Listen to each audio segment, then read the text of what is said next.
Any rebroadcast, reproduction, or other use of this show without the express written consent of the Financial Guys, LLC is strictly prohibited. Investment advisory services offered through Independent Solutions Wealth Management and Blackridge Asset Management, LLC. Peak Broker Services, LLC is not an affiliate of Independent Solutions or Financial Guys, LLC.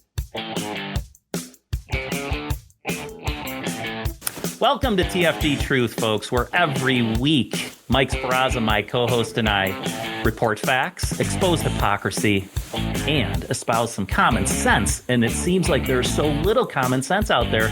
We're really, really happy this week to have yet again our friend of this TFG show, true conservative leader in Western New York, Stefan Mychajliw, Erie County Controller, and now a Hamburg Supervisor candidate. Stefan, thanks for being here today. Thanks for having me. This can be a 10-hour show thanks to the radical socialists wanting to take over our country and community. I think when Speraza and I prep, and then maybe we share a little bit about what we're thinking for these podcasts, I share that with people. And I think that's exactly what people think is, holy cow, there's a lot to cover here. What? 25 minutes. Right. Between what's going on in Buffalo and these socialists, literally you can have like 15 documentaries for A&E. It's absolutely insane. Actually, as I sit here, I'm actually very proud and privileged that we're allowed to do this, right? Because we're Americans. What about all this anti-American sentiment? We had Gwen Berry, the track and field athlete, who basically said she can't wait to get up on the podium to burn an American flag. She turns her back. She thinks that they're playing the national anthem, just to spite her, right? Like the poor timing of a national anthem playing. We've got Cori Bush, the congresswoman from Missouri, who basically went from homeless to Congress. And talk about the American dream being fulfilled, right? To be able to go from homeless to Congress. And she's saying that, this whole Independence Day thing that we just had, a week ago, it's all about white privilege. It's not blacks that are free. And it's all about stolen land. This is getting absurd. And now we've got Cuba to our south, where there are just massive uprisings. I don't know if I'd call it a revolution yet, but what do you think about this anti-American sentiment? Have you ever seen it so severe and so kind of just exclamation point type thing? Yeah, they are scum. They're absolute scum. If you don't love America, if you don't love our Constitution, our freedoms, our values, there is nothing stopping you from not only moving to a foreign country, but go ahead and represent another foreign country in the Olympics, or go live somewhere else, establish residency, and represent, that foreign country in their government. But make no mistake, these are radical socialists that hate America. We also saw the Utah chapter of Black Lives Matter say that if you fly an American flag, you are racist and it's a symbol of hate. And I just don't understand it. You guys mentioned Cuba. These radical socialists, especially those in the Working Families Party, they hate America so much, they want to turn our great nation into Cuba right now.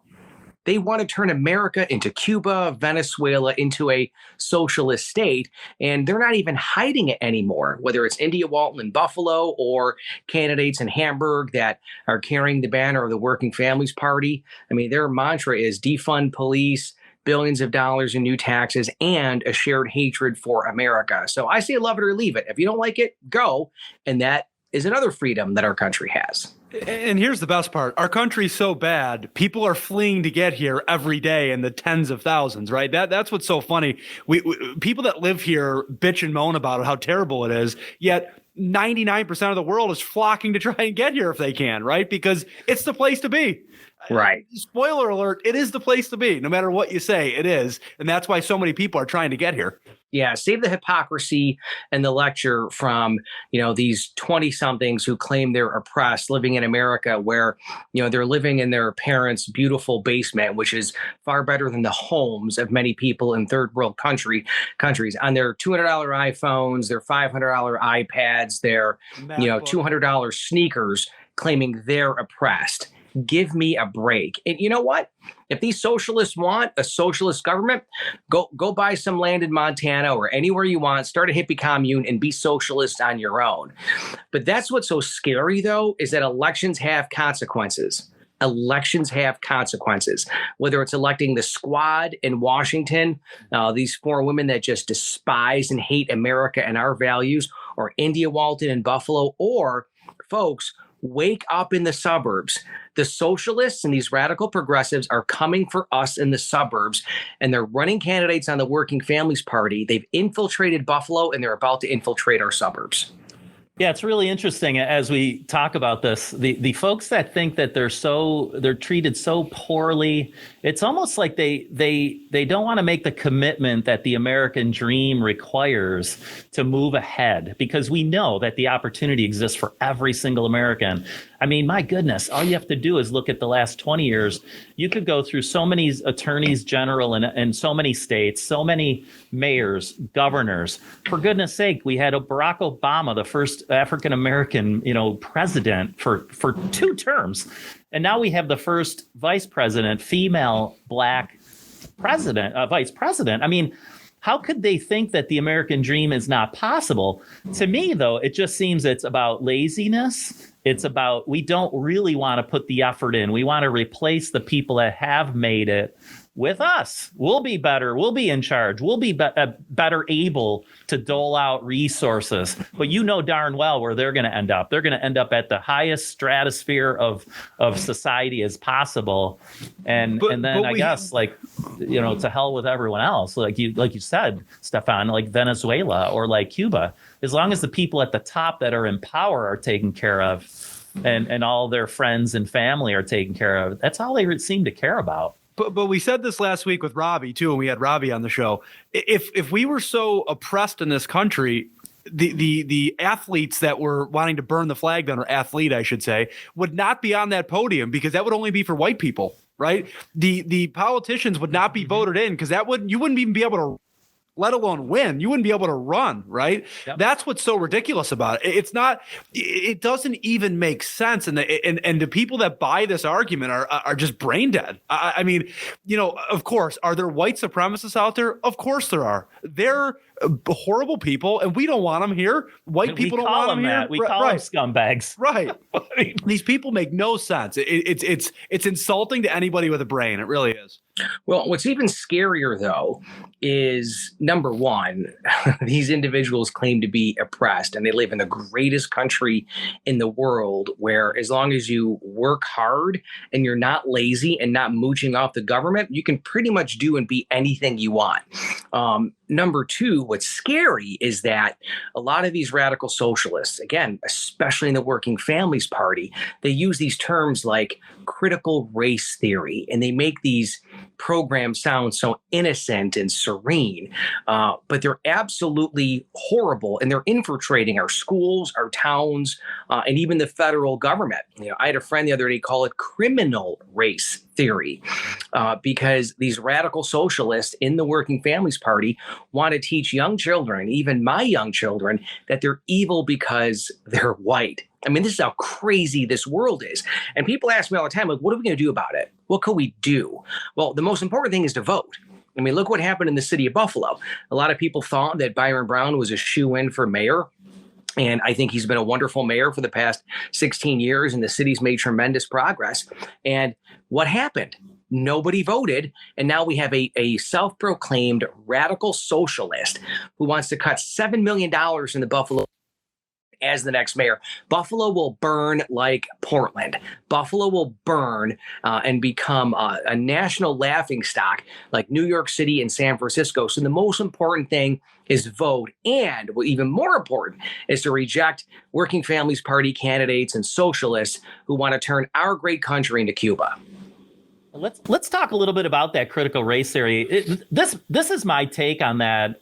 You mentioned how, like, the white children, right, or I guess any non-minority, right? I mean, there's so many minority now. It seems that I mean, a country that has the majority, white, Caucasian, whatever, sort of be taken over by, in this melting pot of a country that we have, by like Blacks, Native Americans, Asian Americans, Latino Americans. I mean, that to me is the idea of America right there. But think of it like this, if you will.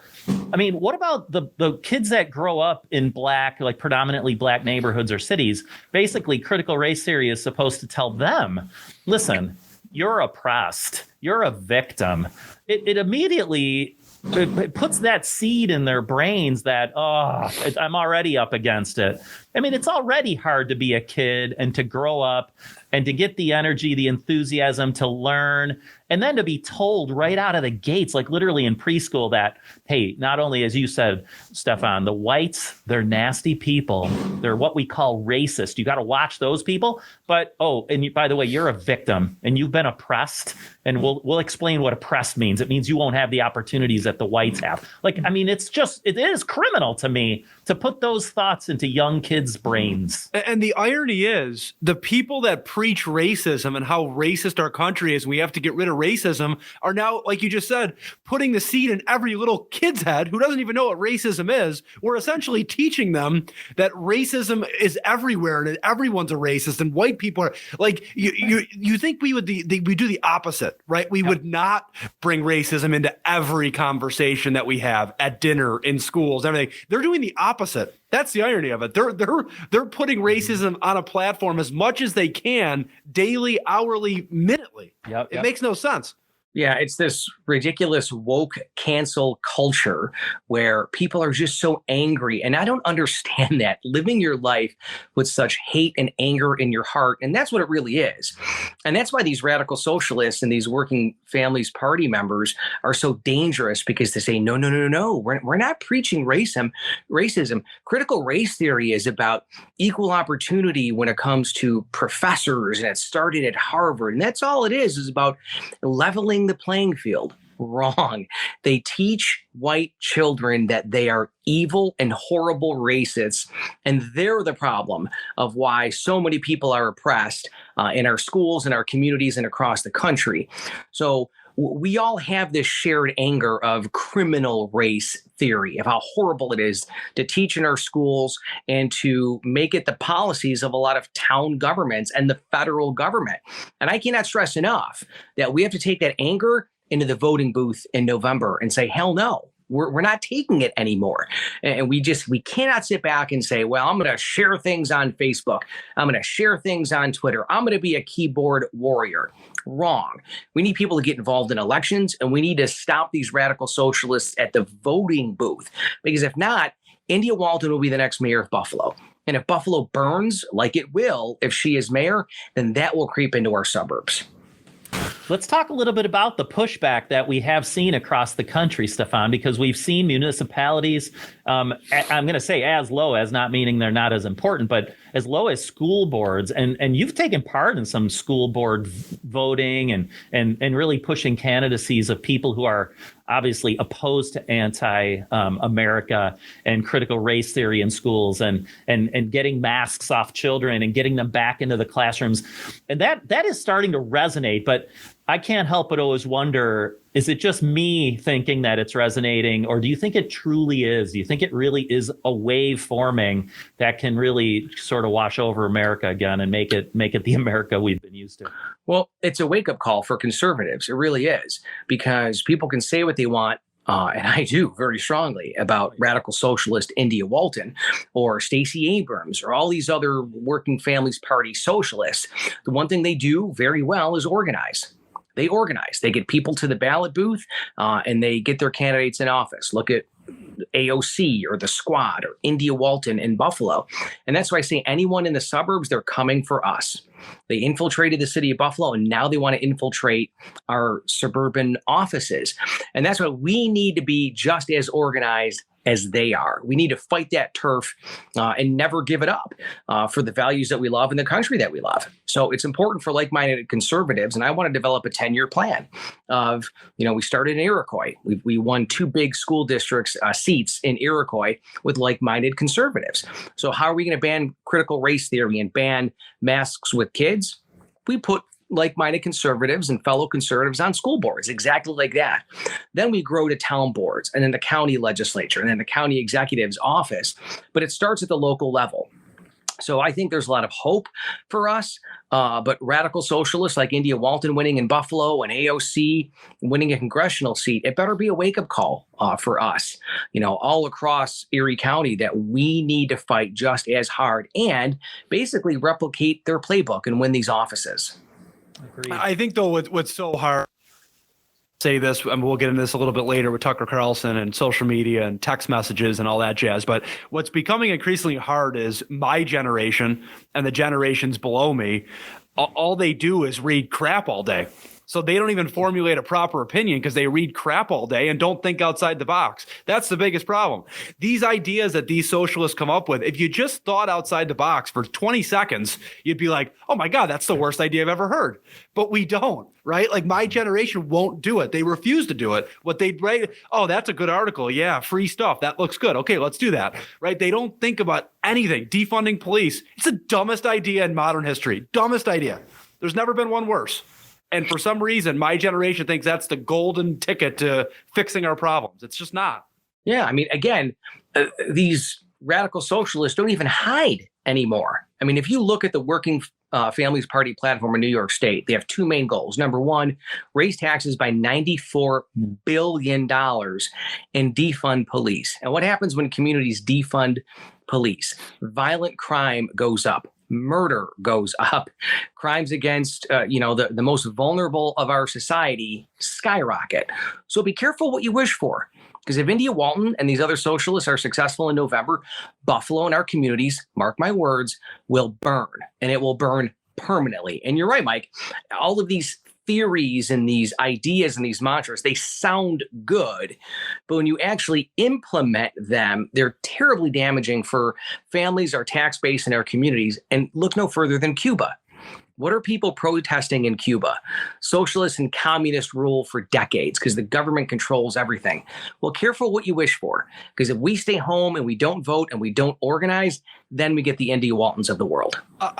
One thing, Mike, I want to say that I don't even think they sound good, though. That's the problem. A lot of these ideas don't even sound good on paper. Like, forget the actual practice of putting it into law or whatever.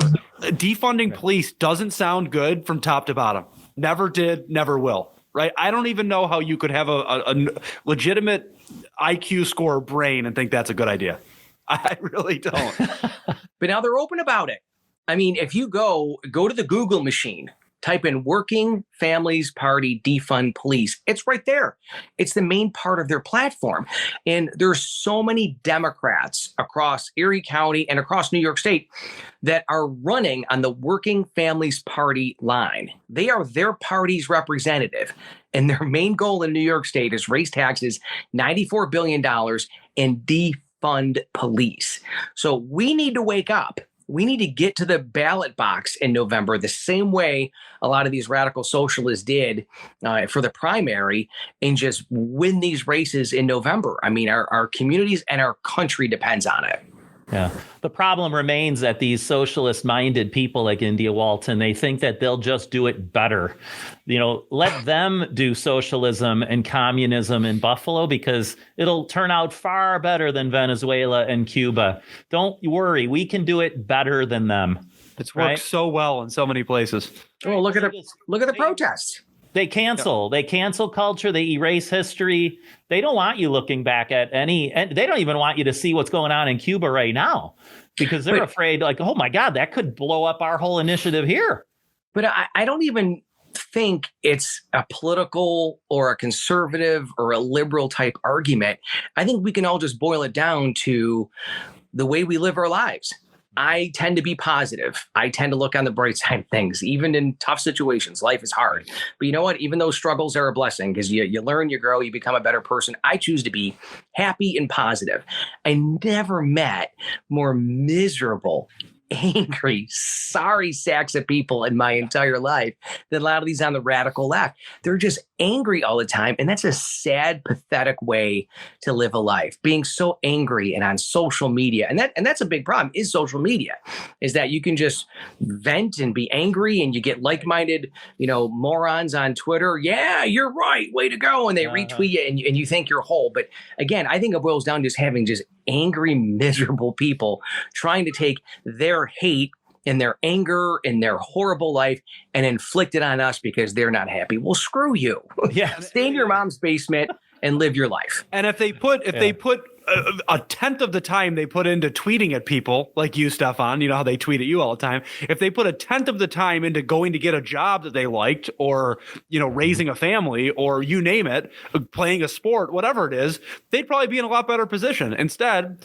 they love to sit and you know, again, I've started to swear more on this podcast, but bitch and moan for hours and hours a day and that's not good for you. It's not, no matter who you are, it's not good for you to pick battles all day long and be angry. It's a bad way to live. Well, and I've shared this before, and this is a little personal, but I have not been on social media. And I remember it was June of 2014. My wife and I went to a concert. I had a couple too many. And, you know, I thought I posted something beautiful and poetic. And the next day, staff's like, that looks like hieroglyphics. You're not on social media anymore.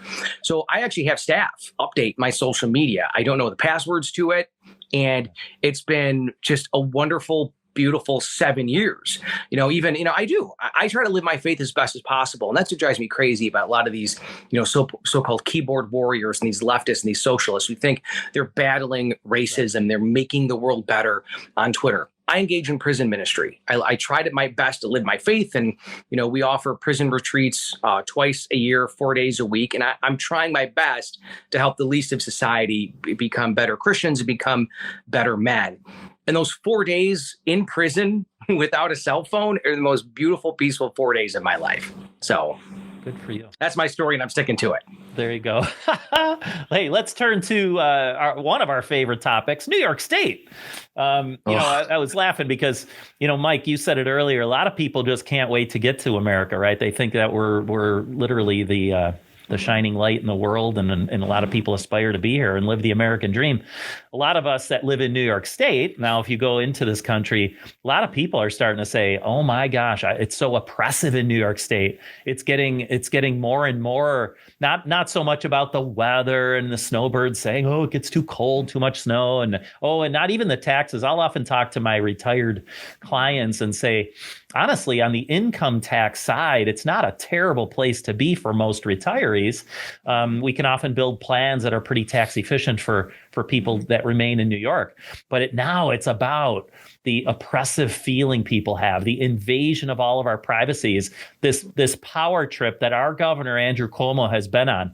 Here he goes again, Stefan, turning chaos into opportunity. And I'm paraphrasing this, but remember Winston Churchill's phrase of never letting a good crisis go to waste. So he goes ahead and he's using this crisis of increased shootings and shooting deaths due to gang violence, drug lords. He's using this to now do another executive order, gun violence disaster emergency. And he's going to create a new department because, you know, these bureaucrats, they love to do that. They love to create more departments, get their friends and family in those departments for them. Gun violence prevention program. So here he is again. And Rob Ord called him out right away. And he said, this is grandstanding. Clearly, he loves the power. This is a problem with bail reform. This is a problem with parole boards letting criminals out of prison and Democrats calling for defunding police.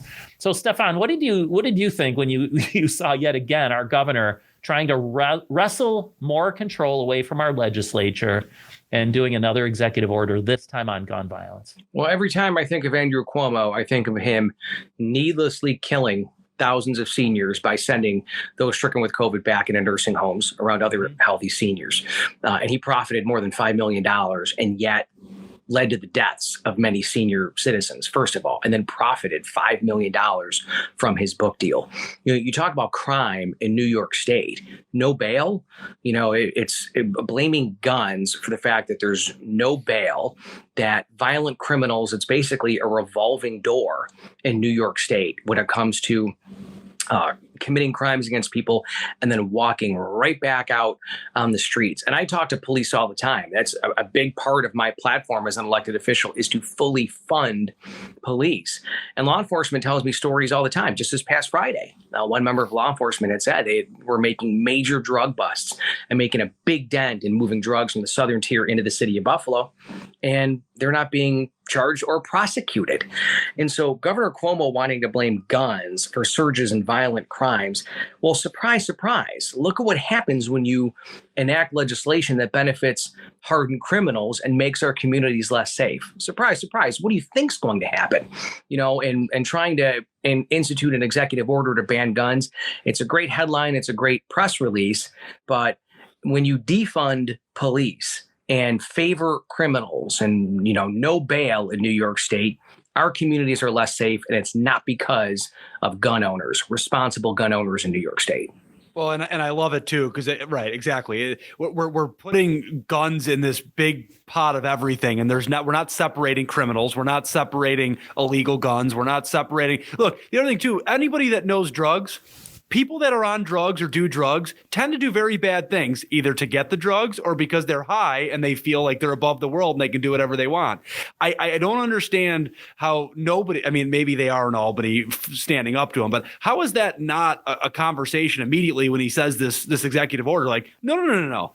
The violence in the inner cities is not a gun issue. It's not a gun violence issue with normal human beings. Well, think of it like this too. Our own vice president, right? Kamala Harris said, we need to get to the root causes of why there's such rampant immigration to our southern border. Isn't this about root causes of gun violence? Isn't this about the root causes of gangs and drugs? It's because of opioids, fentanyl at ungodly amounts coming over our border. It's about these people becoming powerful gang lords that just want to control their communities, their cities, and eventually the states.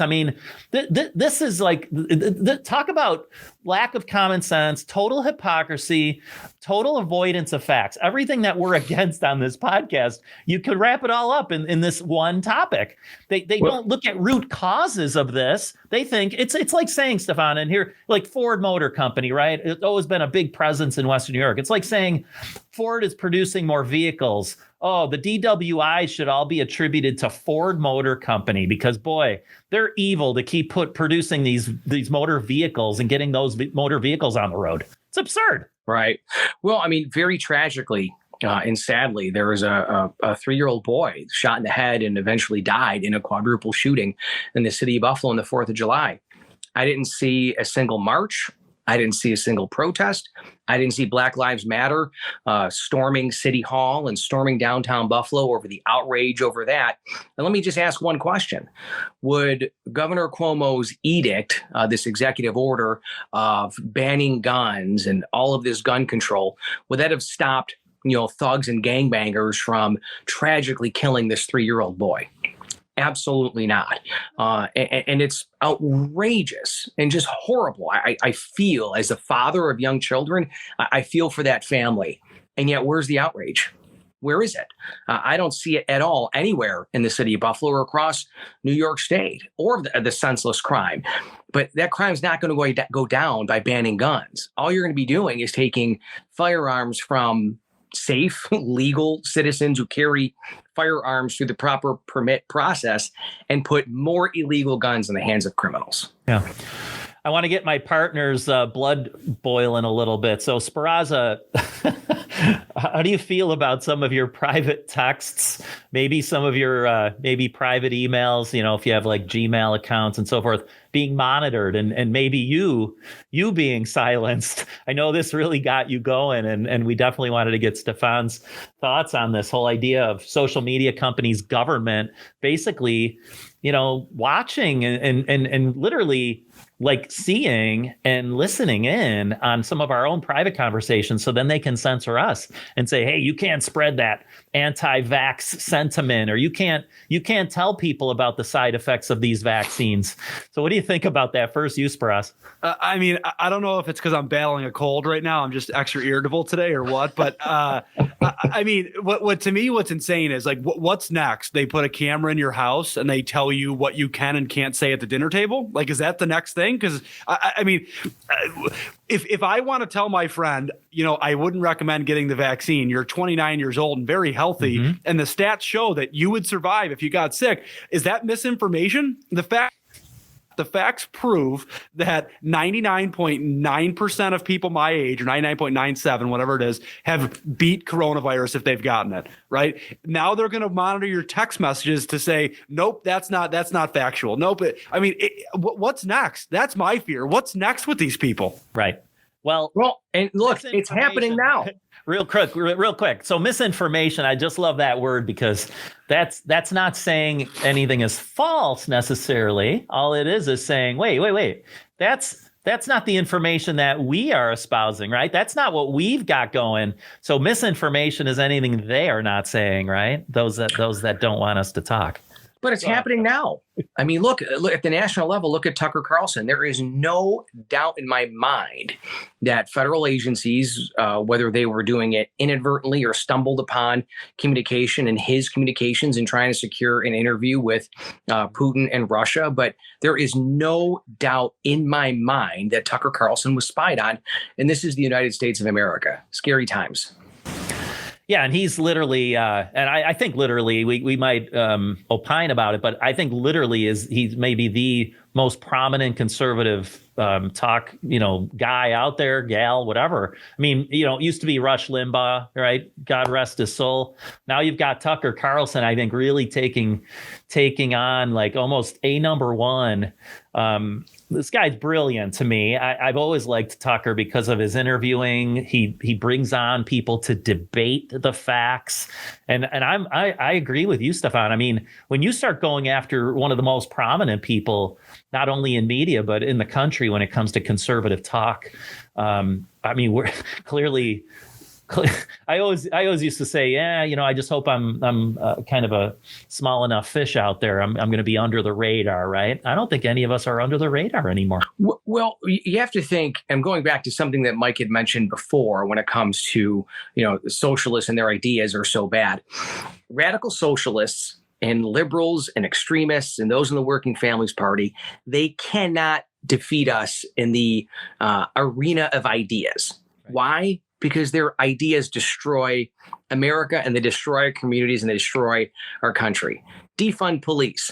I will take that fight on all day long about how our families and our communities are less safe. Taxes, these radical socialists talk. We're $94 billion in taxes in New York State. Okay, I'll take that fight on any day that we can show that if they do that, people leave for Florida and it'll destroy our state. So what's the only alternative? They can't beat us in the arena of ideas. So they either try to shut us down, shut us up, or force our ideas to the wayside using these communist socialist type extremes, because they will never beat us in the arena of ideas, period. I mean, for me, what's crazy too is the idea of what the Biden administration, the DNC was talking about with these text messages had to do with vaccine talk, right? Mm-hmm. We are talking about a disease. And you can't argue this anymore because it's out there. The CDC's put it out there. Everyone, a disease that if you're under the age of 70, you are 99.9 something % chance of living from this thing. This is all this insanity over a virus that's killing less than 0.05% of people. Mm-hmm. I just don't get it. Like, I don't get how people can't open their brain to that thought and why all these people are forcing this stuff. And if you're unvaccinated, it's a political statement because you're trying to fight, the Democrats. You must be a conservative. No. It's just, I want to make my own decision as a 29-year-old male who's relatively healthy. I want to make that decision what I'm going to put in my body and what I'm not going to put in my body. What happened to my body, my choice? What happened to that? They simply don't want you to have the choice, though. Although they want themselves to have a choice, right? Right. The whole idea with the vaccine, they don't really want us to have a choice in it. They want to tell us what to do because that's their power trip. I mean, think of it. It's about illegal immigration. It's don't shut that border, right? Well, why? Like, we're actually citizens of this country. We don't want the fentanyl, the opioids coming over. We don't want criminals, the rapists and the drug lords and the murderers coming over here. But we don't get a choice, right? That's what I think it's all about. Sometimes I wonder, are they just really dumb, or are they they're just almost dumb like the fox, right? No, I actually think they're very smart, Mike. Right. I think they are smart. They know exactly where these decisions will. And we need to wake up. We need to wake up and vote them out this November, whether it's in the town of Hamburg, the county of Erie, or across New York State. Yeah. And Let's go ahead, Mike. No, you go ahead. I was going to say I'd love to wrap up on your campaign. I've seen some of the things out on social media, Stefan. You're visiting a lot of Hamburg businesses, and to me that's so cool because they got so beaten up over the last year and a half. Some closing, so the fact that I see you with business owners is pretty cool because I think that business owner is a survivor and very courageous. I mean, I'll never say that I'm paid like an independent guy, but I've always been part of teams. I've always been behind guys like Mike Lomas, Glenn Wiggle, who actually put their necks out there for people like me and said, we're going to grow a business. We're going to make this thing great. And they brought me on, and I'm so thankful every day that I'm part of a team like we are. But when you see business owners like that, doesn't that just it must just fill your heart when you go out to these businesses in places like Hamburg that you want to now serve as town supervisor. Well, and I think that's the most important role of government. It's super simple. We need to create a culture where businesses can survive and thrive in New York State and not the other way around, not government picking the pockets of income generators, but government taking a philosophy of what can we do to help you grow? And the most important thing we can do is, number one, stop the socialists, because I'm telling you, they're coming for the suburbs. And if these socialists in the Working Families Party, these radicals, if they're successful, they're going to raise taxes. They're going to bring critical race theory to our schools and our town halls. They're going to create so much bureaucratic red tape that businesses will shut down and leave not just Hamburg, but New York State. So this is one of the most important elections, 2021, coming up at the local level, not just in Hamburg, but across Erie County. What direction do we want to go in? Do we want a radical socialist like India Walton, or do we want responsible government that's going to help businesses grow? And I think I do that. My plan, I've said, I will not propose a budget that increases property taxes. I'm going to implement term limits because government service should not be a lifetime. I believe in the founding fathers who said that we should be citizen legislators. But I think the most important thing we can all do across Erie County is to stop the socialists, these radicals in the Working Families Party, from taking over our school boards, taking over our town boards, and taking over our county. And I think it's the next couple of years of this voting schedule, right? Mm-hmm. This year, again in 22. Right. Congress in 2022. Yep. And then in 24, right? I mean, this is a big 3 to 4 years to I guess we'll call it form the rest of our country, right? I mean, because if it keeps going the way it's going, we're going to have bigger problems than I think we even know. And that's why the election of Indian Walton in the Democratic primary for mayor of Buffalo should serve as a wake-up call to everyone. It's our choice. Do we want a radical socialist who's going to defund police and raise taxes and burn our city to the ground, or a responsible government? And the choice is ours. We need to get out there. We need to get out there and vote. Yeah, and I know I'll be breaking your heart a little bit, Stefan, but you did not. You voted for India Walton? What? Not a City of Buffalo resident, but I don't think I'd have voted for her if I could have. But that much coveted endorsement by the Working Families Party, you didn't get it. I bet it's just breaking your heart.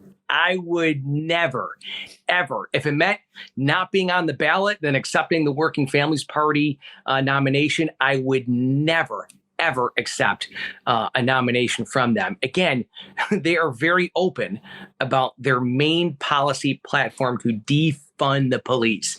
So when you look at the ballot this year, whether you're in Hamburg or the town of Boston or all of Erie County, when you see the Working Families Party think they want to raise your taxes $94 billion and they want to defund police, choose wisely. I'll shoot an email over and see if they'll reconsider for you, Stefan. I wouldn't take it. Well, we're going to have to leave it right there. Thanks again, Stefan Mychajliw. To support Stefan, go to Vote Stefan. That's VOTESTEFAN.com. VoteStefan.com to support his run for town supervisor of Hamburg, November 2nd. We're within 4 months of that election day now, Stefan. You got any Any events coming up that you want to let our audience know about? Yeah, we will. We're going to have a Businesses Back Stefan event. We'll get you the date and the location very soon. A lot of the businesses that I fought for with the COVID lockdowns and craziness, they're now, very, very gracious and returning the favor on helping me in my election for Hamburg supervisor. I'll definitely keep you posted on that. But, it triggered a memory because, today would have been my mom's birthday. She passed away right after I won. And I always joke now, she's been dead 8 years and she consistently votes Democrat every single year.